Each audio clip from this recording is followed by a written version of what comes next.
이별이 스친 곳. 달이 유난히도 밝은 날이었다. 포장마차에서 친구 녀석과 몇 번이고 잔을 기울였다.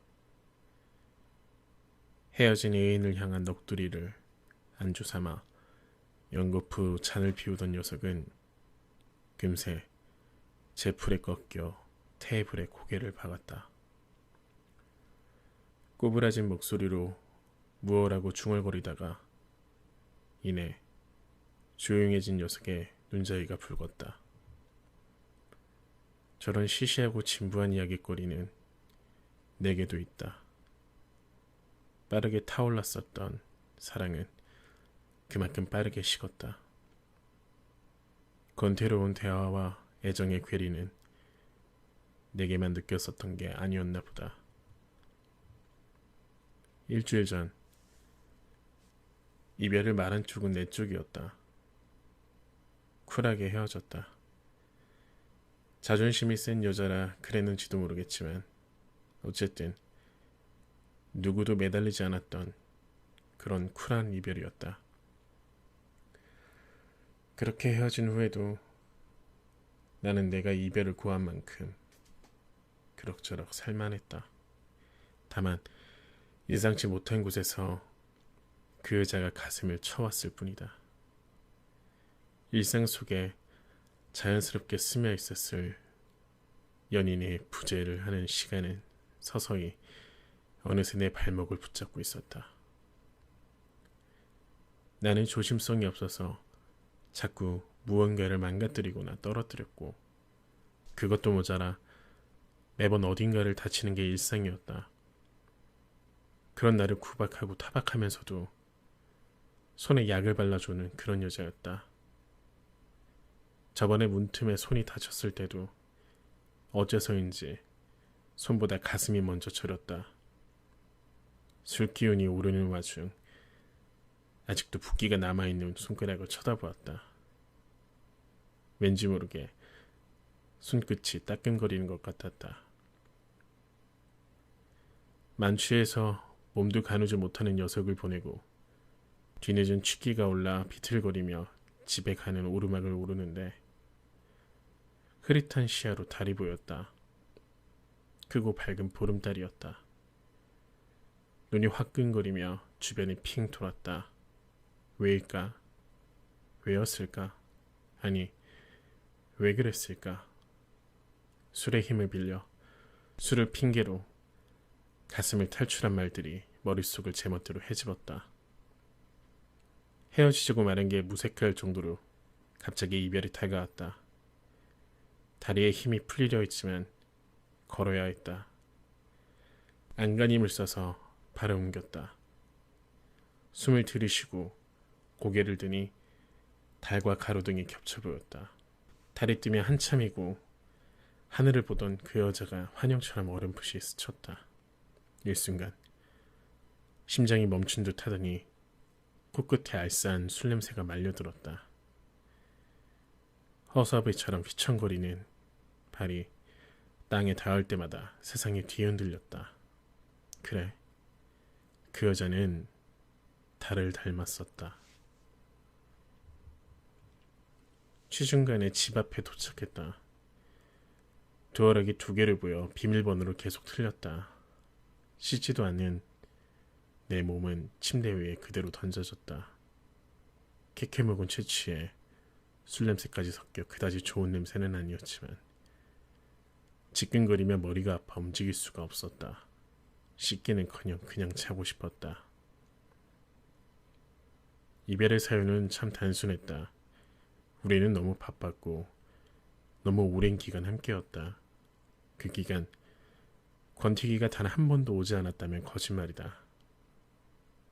보낸 카톡은 한참이나 지연되었고 어떻게 시간이 맞아서 함께 데이트를 할 때조차 사랑이란 감정보다는 정이라는 감정이 더 짙었다. 그렇게 위태로운 곡선을 그리는 것이 우리의 연애였다. 그래서일까? 어느 때부턴가 나는 이 연애가 감정 소모라는 생각이 들었다. 사소한 다툼이 잦아지고 미치게 어린 말이 오가면서 어쩌면 우리의 끝을 예감했을지도 모른다. 처음 만난 곳에서 멀지 않는 공원이 우리의 마지막 장소였다. 머뭇거리지도 않고 이별을 통보하는 내 말에 여자의 표정이 굳었다. 싸울 때마다 짓던 그 나이선 눈매로 그러자고 답하며 입술을 일그러뜨리는 게 아무렇지 않은 척 하는 티가 났지만 신경 쓰지 않았다. 이런 것조차 느낄 정도로 우리는 서로를, 아니면 내가 이 여자를 잘 안다는 반증인 것 같았다. 먼저 자리를 뜬 건 역시 내 쪽이었다. 이별도 먼저, 끝도 먼저, 심지어 시작도 내가 먼저였다. 그 여자는 같은 대학을 졸업한 아는 친구였고 당차고 밝은 성격 탓에 인기도 있었다. 첫눈에 반한 것은 아니었지만 평소에 괜찮다는 생각을 하고 있던 터라 친구에게 부탁해 만남을 가졌다. 소위 말하는 썸은 그리 길지 않았다. 오히려 전혀 없었다는 말이 맞겠다. 두 번의 형식적인 만남 후 정해진 길처럼 우리는 연인이 되었다. 연인이 되고 첫 데이트를 하던 날, 집 밖에서 기다리던 내 차에 타더니 이제 자기라고 해야겠네 하며 살짝 웃는 모습에 나는 내가 이 여자를 오랫동안 사랑할 것임을 알았다. 그리고 그때 알았어야 했다. 나는 한순간에 소중한 사람을 놓치는 사람이라는 것을. 생각이 여기까지 닿자 술기운에 전신을 덮쳤다. 어울리지 않는 생각을 한다며 나를 조롱하듯 문지방이 들썩였다. 내게 어울리는 생각이 아님은 자명했다. 그러나 술 때문이라 핑계를 대기에는 지금 그 여자의 모습이 이렇게 선명할 리 없는데. 정신이 점점 나락으로 떨어지는 기분을 느끼며 나는 온 힘을 다해 주머니에서 휴대폰을 꺼내 저 멀리 집어던졌다. 제정신이 아닌 내가 그 여자에게 전화를 걸 수 없도록. 한참을 악몽에 시달리다 눈을 뜬 것은 오전이 한참 넘어서였다. 굴러가는 돌에 맞은 것처럼 온몸이 저렸다. 볼썽사납게 부은 눈이 아릿한 게 밤새 통곡이라도 한 것일까. 잠깐 눈을 감았다 뜨며 스스로를 위로했다. 시간이 약이라니까 곧 괜찮아지겠지 싶었다. 쓰린 속을 부여잡고 몸을 일으켰을 때 기다렸다는 듯 창밖의 햇살이 비추었다. 그 햇살이 닿은 끝에는 하필이면 그 여자와 찍은 사진 조각이 서랍 끝을 비집고 나온 게 보였다. 순간 목을 타고 지독한 아픔이 몰려왔다. 억소리도 내지도 못하고 그대로 주저앉았다. 머리부터 발끝까지 찬물을 뒤집어 쓰기라도 한 것처럼 몸이 떨렸다. 아, 나는 괜찮지 않나 보다. 멍청하게도 이별을 많은 사람이 이렇게 아픈 경우가 어딨냐. 온갖 생각이 드는 와중에도 나는 목 울대를 치는 아픔에 몸을 움츠릴 수밖에 없었다.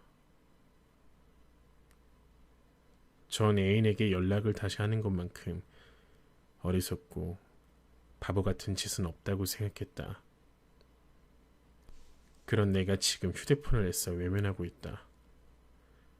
휴대폰을 전날 밤 던져진 그대로 단 한 번의 진동조차 울리지 않았다. 이별 후 처음 맞는 외로운 주말이었다. 이별이란 말은 아름답기가 힘들다. 아프거나 아니면 반대로 어떤 상실감조차 느끼지 못하거나. 나는 내가 후자일 것이라고 생각했었다. 어리석고 오만한 생각이었다. 인연이란 긴 시간을 함께한 세월의 일부가 쉽게 잊혀질 것이라고 생각했던 것일까. 날씨가 추웠다. 초봄의 따사로운 기운이 집 안까지 들어온 듯 쾌청한 날. 하루 종일 라디오에서는 날씨가 참 좋네요 늘 연말하고 있었고 창문 밖으로는 산책하는 사람도 여러 보였다. 집 앞에 갇혀 있는 것에 어쩐지 나쁜 일인 것 같다는 생각에 다시 착잡한 기분이 들었다. 만약 내가 여전히 연애를 하고 있었다면 지금은 뭘 하고 있었을까? 집 안에서만 있는 걸 싫어하던 사람이라 어떻게든 해서든 나를 데리고 밖에 나갔겠지. 밥을 먹든 그냥 산책을 하든 지금의 나처럼 방 안에서 가만히 앉아있지는 않았겠지. 이제는 그 여자의 얼굴이 머릿속을 헤집어 놓기 시작했다. 내가 본 그 여자의 마지막 모습은 당황과 화가 섞인 복잡한 표정이었고 단 한 번도 뒤돌아보지 않았다. 혹시 내가 멀어지고 있는 순간까지도 그곳에서 내 뒷모습을 보고 서 있었던 건 아닐까 하는 생각이 들어 머리가 스치자 기다렸다는 듯 다시 마음이 아파왔다. 함께 밤을 보낼 때조차 등을 보이는 것이 싫어하던 여자였다. 그랬던 사람에게 내가 먼저 등을 돌려버렸다. 어쩌면 가장 가까이서 눈을 마주쳐줘야 했던 내가 먼저. 미안했다. 그리고 미안해서 미안했다. 차라리 일이라도 했으면 싶기까지 했다. 너무 바빠서 다른 생각이라고는 나지 않게끔 일이 많았으면 했다. 길에서 우연이라도 마주칠까 싶어 나갈지를 고민하다가도 막상 아직까지는 그 여자를 만날 자신이 없었다. 시간이 지날수록 그리움은 후회와 그 위에 덧붙여 씌워졌고 그 부피는 더해갔다. 친구들을 불러 술을 마시는 게 일상이었다. 잔뜩 취해 말도 안 되는 소리를 늘어놓을 때마다 친구들이 욕하는 소리로도 정신은 차려지지 않았다. 했던 말을 계속 반복하는 내게 지쳐 친구들이 돌아간 후에야 비틀거리며 집으로 가던 텅 빈 집에서 옛 여인을 흔적을 찾느라 새벽을 보냈다. 어쩌면 밤이 외로워서라는 말도 맞는 것 같다. 퇴근 시간 일을 마치고 들어가 그 여자와 함께 식사 준비를 하고 TV를 보며 저녁을 먹고 시시콜콜한 얘기 끝에 우리는 서로의 몸을 탐닉하기 바빴다. 아니, 나는 그런 재미도 연애의 한 부분이자 굉장히 큰 부분이라 생각하고 있었다. 우린 다른 연인과 마찬가지로 미친 듯이 서로의 몸을 연주하며 쾌락을 즐기고 있었다. 이따금씩 어디서 배웠는지 야한 말을 해줄 때마다 나는 그 여자의 몸을 더욱더 탐닉하고 집어삼켰다. 그 여자가 좋아하는 분위기, 조명, 심지어 말하는 톤까지 신경 써가며 즐기던 우리였다. 그냥저냥 친구나 동료에게 넌지시 물어보았다. 지금 외로운데 소개시켜줄 여자가 있느냐고. 바보 같지만 몸이 외로운데 라는 말은 하지 않고 그냥 이제 연애가 하고 싶다 라고 둘러댔다. 친한 친구이자 지인들은 내가 뻔히 이별한 지 얼마 안 된 걸 알기에 일부러 그냥저냥 깊지는 않지만 그렇다고 얕지도 않는 친구들에게 부탁해 몇 번의 소개팅을 받았다. 이따금씩 그런 생각이 들었다. 남자는 욕망의 동물이라 했던가. 소개를 받으며 가볍게 식사를 한다거나 술을 마시는 자리에도 이 여자를 어떻게 하면 하룻밤 가질 수 있을까 하는 생각에 몸이 들썩거리며 주체할 수가 없었다. 그러면서 수위 높고 농도 짙은 야한 농담을 할 때마다 내 아래는 터질 듯이 커져서 춤추고 있었다. 하지만 그것마저 잠시일 뿐. 난 이 여자에게 전 애인의 느낌을 찾으려 했다. 아니, 그런 느낌을 가지려 했던 건 아니었지만 무의식적으로 마치 전 애인의 성격이나 가치관, 좋아하는 것들, 즐겨 먹는 음식 등 그런 것들을 캐치하려고 애썼다. 한참의 술자리가 지났을까? 여자는 취기가 오른 듯 나에게 기대려 하고 있었고 난 자연히 무언의 신호임을 알고 있었다. 그리고 짧은 입맞춤과 함께 술집을 빠져나와 함께 밤을 보낼 곳을 찾으며 걸어갔다. 순전히 이 여자가 좋아서라기보다는 하룻밤만에 욕정이 생긴 게 맞다고 해야 될 것 같다. 그리고 그 욕정이 채워진다면 이 여자와 사랑을 해볼 수도 있겠다라는 짧은 생각이 스쳐갔다. 아마도 술 때문이겠지. 방에 들어간 우린 서로 누가 먼저랄 것도 없이 씻지도 않은 채 진한 향수의 냄새를 풍기며 진한 스킨십을 하게 됐다. 가끔 이 여자가 신음소리를 들을 때마다 잠시 동안은 전 애인이 생각나지 않았고 한껏 발정난 수컷처럼 내 욕정은 그녀를 향해 짓누르고 있었다. 아침이 다가왔다. 무의식적으로 눈을 떠보니 아침 8시 반. 어제 먹은 술 때문이었을까? 또 머리가 지끈거리며 아파왔고 어제 만난 여자가 등을 돌려 내 옆에 누워있을 때 그때 알아차렸다. 모텔의 안의 물은 항상 차갑다. 일어나서 모텔 안의 물을 연신 마시며 천천히 생각했다. 그리곤 짧은 쪽지에 일이 먼저 생겨서 갑니다. 일어나면 전화 주세요. 죄송합니다. 라는 글과 함께 간단히 샤워를 하고 나왔다. 집에 오는 길에 생각했다. 그녀도 나와 같이 하룻밤 보낼 상대를 찾았으면, 그리고 서로의 마음이 맞아 그냥 하룻밤 보낸 사이라고 느꼈으면, 서로의 약간의 관심은 있었지만 그 관심조차 오래가지 못했다. 그 뒤로 간간히 서로 연락하고 전화하고 가끔 만나 밥 먹었지만 그날 이후 2번의 만남과 10통의 전화가 전부였고 그렇게 짧은 만남은 사라졌다. 어쩌면 내가 전 애인을 못 잊어서가 맞았을 것이다.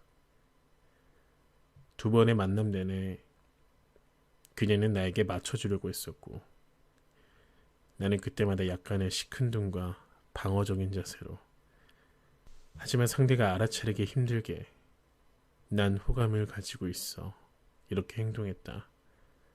어리석었다. 상대방도 그걸 모를 리가 없겠지.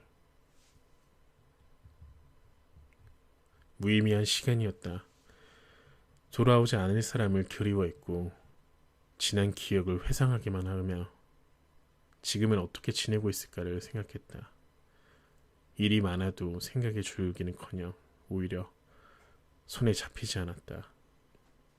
자꾸만 습관처럼 일기예보를 확인하며 우산을 2개씩 챙기려다가 멈칫했고 함께 걷던 이 길을 애써 피해 다녔다. 그러다가 전 애인을 만난 것은 정말 예상치 못한 일이었다. 퇴근 시간이 늦은 나는 그 여자보다 1시간 느린 지하철을 타야 했다. 평소처럼 지하철을 기다리며 멍하니 철길을 주시하는데 뒤에서 아주 익숙한 목소리가 들려왔다. 익숙해질 대로 익숙해져서 이제는 돌아보지도 않고도 알아챌 수 있는 듯 목소리였다. 쿵. 가슴이 내려앉음과 동시에 향수 냄새가 끼쳐왔다. 지금은 분명 퇴근 시간이 아닐 텐데 야근이라도 했나? 하는 생각을 하다가 하마터면 손에 든 가방을 놓칠 뻔했다. 통화 소리는 내 뒤를 지나 오른편으로 멀어지고 있었지만 나는 한동안 움직일 수조차 없었다. 고개를 돌리기에는 아주 많은 노력이 필요했다. 그 여자를 보는 순간 내가 무너져 내릴 것 같았기 때문이다. 그날 처음으로 술도 마시지 않고 한참을 울었다. 바라는 게 있다면 그 여자에게 내가 그립지는 않더라도 일상을 지내다가 문득 떠오르는 사람, 해묵은 상처처럼 세게 건드리면 그때라도 존재를 깨닫는 사람이 되었으면 한다. 미움이 모든 감정을 앞서서라도 한때는 좋았다는 기억을 갖고 살아주기를. 마지막 잔인했던 이별은 바라건대 잊어주기를. 내가 많이 그리워하고 아파한다는 사실이 모르더라도 그래도 미안했다고, 꼭 행복하라고 말하고 싶었다. 밤이 되었다. 창밖에서는 늘 그래왔던 것처럼 달이 찬란하게 빛나고 있었다. 창문 사이로 새어 들어오는 하얀 빛깔에 눈이 시렸다. 이제는 어쩌면 정말로 끝일지도 모르겠다. 비쩍거리며 일어나 빛이 들어오는 창문을 닫았다. 바야흐로 오랜 연애의 끝이었다. 2달이 지나가고 여전히 퇴근 후 친구들과 수다를 떨며 새로 산 시계 얘기, 여자 얘기, 스포츠 얘기, 수다를 떨고 집에 들어오니 어느덧 새벽 1시 반. 내일은 영어학원을 꼭 등록해야 하지 하며 잠이 들었다. 다음날 점심때쯤 밥을 먹다가 핸드폰을 떨어뜨려 고장이 나고 말았다. 당황한 마음에 근처 서비스 센터를 찾아 핸드폰을 수리하는데 메인보드를 교체해야 한다며 안에 기록이 다 지워지는데 중요한 데이터를 저장해달라고 기사분이 말해주었다. 사진과 전화번호, 그리고 회사 이메일, 문자메시지 몇 개 등등 저장하고 나니 녹음기가 눈에 띄었다. 평소 같았으면 한 번도 실행하지 않았는데 그날따라 녹음기를 눌렀고 그동안 저장했던 시시콜콜한 내용들이 있었다. 그리고 생일 축하한다며 나에게 전화로 노래를 불러주던 그 여자의 목소리가 들려왔다. 맞다. 내가 이 통화를 녹음했었지. 1분 30여 초간의 짧은 통화였지만 이전처럼 가슴이 먹먹해지는 것도 숨이 차오르는 것도 아닌 내 입엔 옅은 미소가 있었다. 사실 추억을 간직하고 싶어서 그 데이트까지 저장했고 집에 오는 지하철 안에서 이어폰을 꽂고 계속 들었다. 예전과는 다른 느낌의 내 반응을 보자 신기하기도 하고 무덤덤하기도 했다. 그녀를 잊은 건 아니지만 추억이 생각나서 옅은 미소가 계속 지어졌다. 지금은 잘 지내고 있겠지? 나보다 더 좋은 사람 만났으려나? 모기에 물리면 남들보다 더 벌겋게 솟아오르는 것이 기억이 난다. 이별을 한 후 2달이 지난 지금 지하철에서 그렇게 전 애인의 생일 축하 노래를 연속 재생으로 들어오며 집에 들어와 컴퓨터를 켜고 그녀와의 추억이 있던 사진 폴더를 열었다. 이별 후 한 번도 열어보지 않았다. 아니, 일부러 열어보지 않았다고 해야 맞을 것 같다. 맥주 한 캔을 따서 그땐 이랬지. 그땐 이런 것도 같구나. 이때 참 더웠는데. 하며 혼자 희죽희죽거리며 이제 정말 보내줄 때도 됐구나 싶어 사진과 녹음 파일을 삭제했다. 더 이상 마음이 아프지도 그녀와 이별한 게 후회되지도 않는 밤 창문을 열고 예쁜 달을 보면서 생각에 잠겼다. 세상에 안 아픈 이별이 없고 행복한 이별은 없다지만 왠지 무덤덤해지는 내 모습을 보니 나도 이제 그녀에게 죄책감이 덜해진 것 같았다. 진심으로나마 더 좋은 사람이 생겼으면 나는 이제 괜찮으니 라고 중얼거리며 창문을 닫고 웃으면서 잠이 들었다. 이별이 스친 곳